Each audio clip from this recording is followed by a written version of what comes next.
तो अब जिला अस्पताल में चिकित्सा सुविधाओं में विस्तार किया गया है, उनके बारे में कुछ जानकारी। अभी जिला चिकित्सालय में जो बजट घोषणा हुई है उसके अंदर जिला चिकित्सालय को 50 बेडों की वृद्धि के प्रस्ताव जो बना के दिए थे वो उसकी स्वीकृति प्रशासनिक स्तर पे मिली है। और पूर्व में जो 150 बेड थे और अभी इनको 50 बेड वृद्धि होने से अभी 200 बेड जिला अस्पताल में आगे आने वाले दिनों में संचालित होंगे।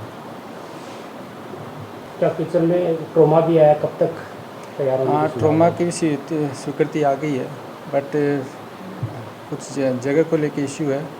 और अगर नहीं होता है तो पार्क में कुछ स्पेस निकाल के हम मेन बिल्डिंग को और ट्रोमा सेंटर को जोड़ने का काम करेंगे ताकि यहीं लोगों को सुविधा एक ही जगह मिल जाए। ब्लड बैंक बनकर तैयार हो गया लेकिन मशीनरी के अभाव में भी संचालित नहीं हो पा रहा है। इसमें दोनों स्तर पे ये ब्लड बैंक बना हुआ है, भवन निर्माण है, बट हमने जैसे उसके इक्विपमेंट्स और जो मशीन है उनके लिए राशन कार्ड को लिखा हुआ है। और राशन कार्ड से भी जैसे योजना एक से निकल के और वो लेटर RMCL से जैसे टेंडर के लिए ही जो प्रक्रिया है वो होनी बाकी है, बाकी सारा काम हो गया।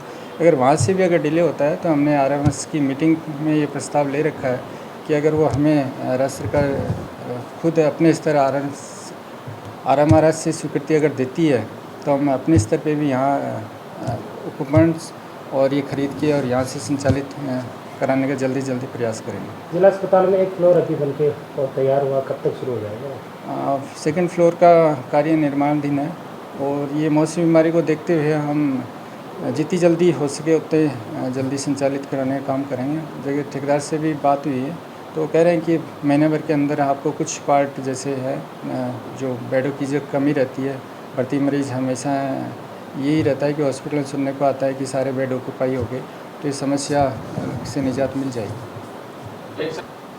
विशेषज्ञ चिकित्सकों में अभी काफ़ी दिनों से ये सोनोलॉजिस्ट और रेडियोलॉजिस्ट का पद रिक्त चल रहा है और सोनोलॉजिस्ट के लिए राज्य सरकार ने एक हमें जैसे महिला चिकित्सक को दिया है तो वो ट्रेनिंग हुई है, बट उसका रिजल्ट आना बाकी है। अगर रिजल्ट आने के बाद उसका PCPDT एक्ट में रजिस्ट्रेशन होगा और उसके बाद वो महीने भर में वो चालू हो जाएगी।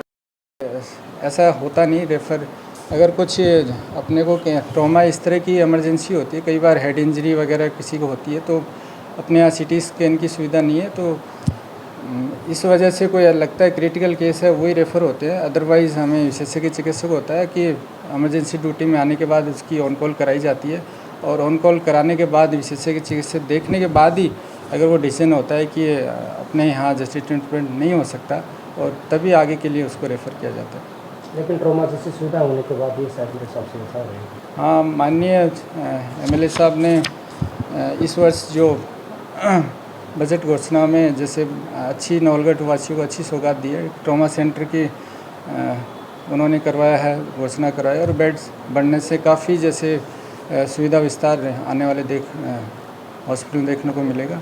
तो बहुत ही MLA साहब बधाई के पात्र हैं कि उन्होंने एक वर्ष में दो बड़े काम हॉस्पिटल के लिए करवाए।